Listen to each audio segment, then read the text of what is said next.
Salam alaikum. Maintenant, on entame une nouvelle section au niveau du chapitre 5 qui est consacrée à l'étude à l'adressage au niveau de la couche transport, c'est-à-dire les numéros de port. شفنا في l'entête à segment TCP ou l'entête à segment UDP des champs qui ont été réservés, le numéro de port source et le numéro de port destination. Alors, le numéro de port, il est considéré comme étant le troisième type d'adresse. À savoir que le numéro de port source, il est utilisé pour identifier l'application émetteur, ou le numéro de port destination, il est destiné à identifier le numéro de port à l'application destinataire. Les valeurs des numéros de port sont des valeurs entières, sachant que le champ à numéro de port il est sur 2 octets, ça veut dire il est sur 16 bits. Donc les valeurs que peut prendre un numéro de port mais dépasser la valeur de 65 536. On trouve les catégories les numéros de port. Les numéros de port, les valeurs entre 0 ou 1023, nous des numéros de port réservés. Alors, les numéros de port, ils sont affectés des applications d'ordre public, c'est-à-dire les applications qui sont connues. Les utilisateurs sur le réseau, ils utilisent les applications au niveau de serveurs. Bien sûr, les serveurs publics, c'est-à-dire exécutés dans des serveurs. La deuxième catégorie, les ports inscrits ou là enregistrés. Donc, les valeurs entre 1024 ou 49 151. Donc, il existe des développeurs, soit d'ordre privé ou dans une entreprise, qui vont développer des applications réseau. Chaque application a un numéro de port. Donc, il y a l'autorité le IANA, qui est affectée les numéros de port. Donc, il y a un numéro de port, l'application. Donc, il y a des numéros de port entre 1024 et 49 151. La dernière catégorie, ce sont les ports privés ou les dynamiques. Les valeurs sont entre 49 152 ou 65 535. Alors, les ports ils sont donnés à des applications pour des clients et de manière temporaire. Parce que les ports réservés ou les ports enregistrés, des ports quand ils sont donnés à des applications, ils me donnent des applications de manière permanente. Ça veut dire qu'ils ont avec le numéro de port. Par contre, les ports privés, des applications privées, des applications clientes. Alors, on va voir le tableau, juste un petit récapitulatif, un petit résumé des applications qui utilisent des ports réservés ou la port inscrit dans le cas où elles font appel au protocole de transport TCP ou l'UDP.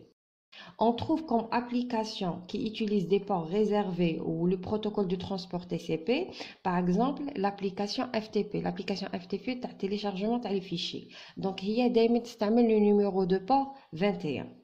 Alors, il y a l'application Telnet.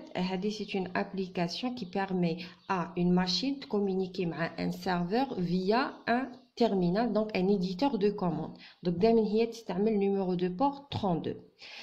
Par exemple, le SMTP et le IMAP, les protocoles sont utilisés pour la messagerie.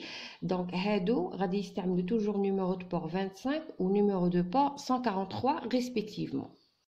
Le protocole HTTP grâce auquel on obtient des pages web.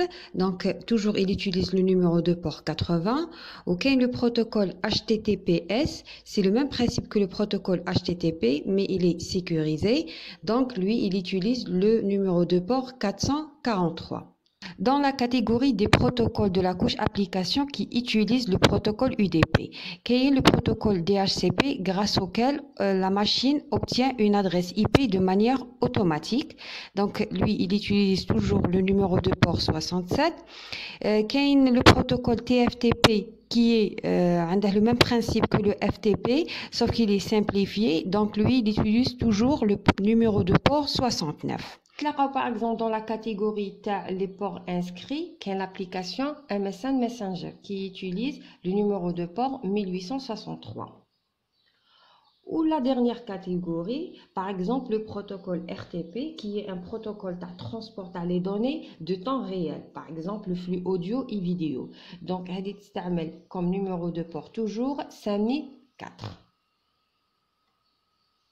Alors, خاصكم تعرفوا باللي كاين des applications يستعملوا à la fois le protocole TCP et le protocole UDP comme protocole de transport.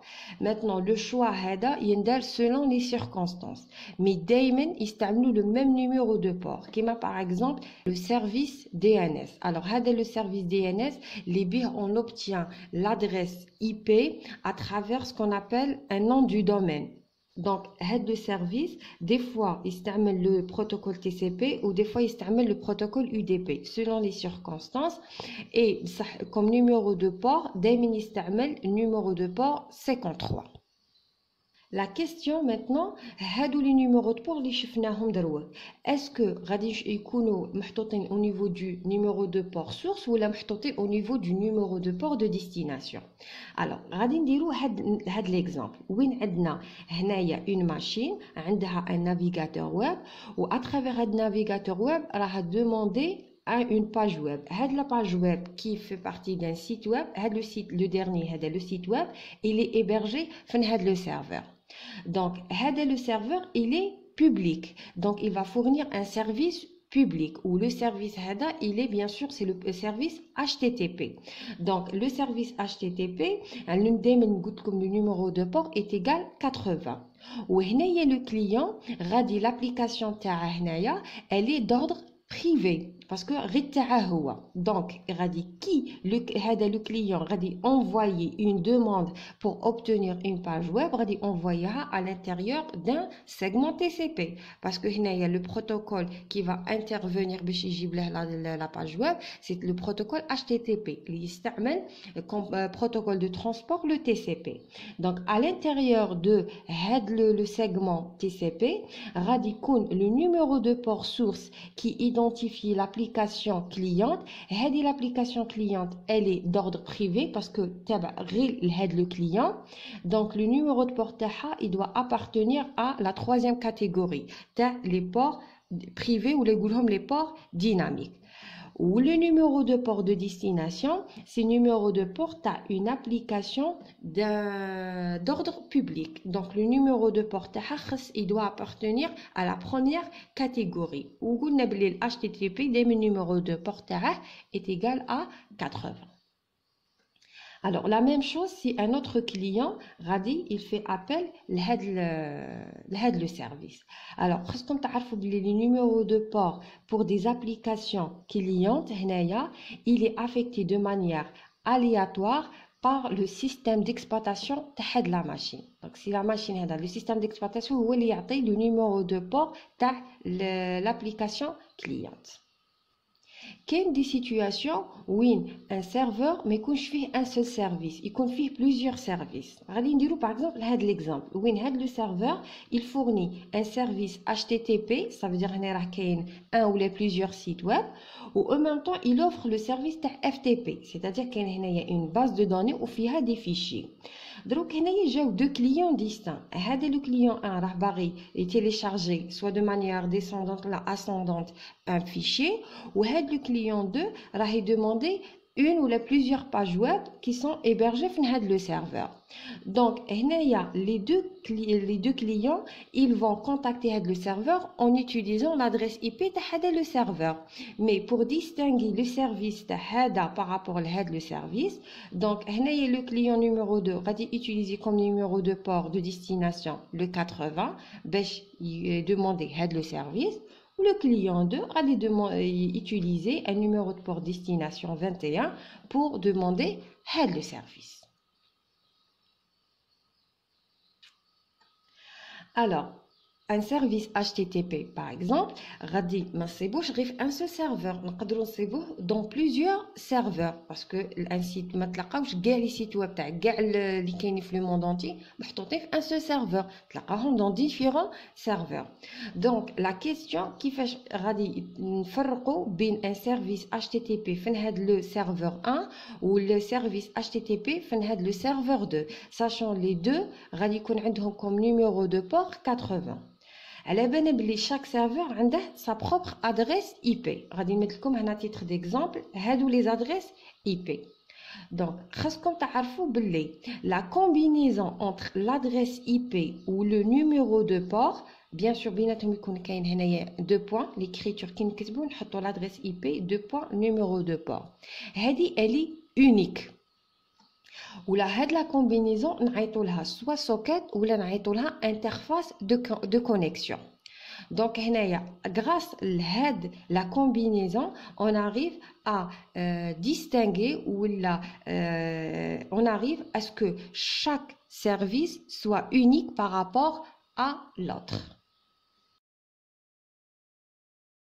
كاين لا commande netstate هذه تعطيكم كاع les applications utilisant le protocole de transport TCP active au niveau de la machine.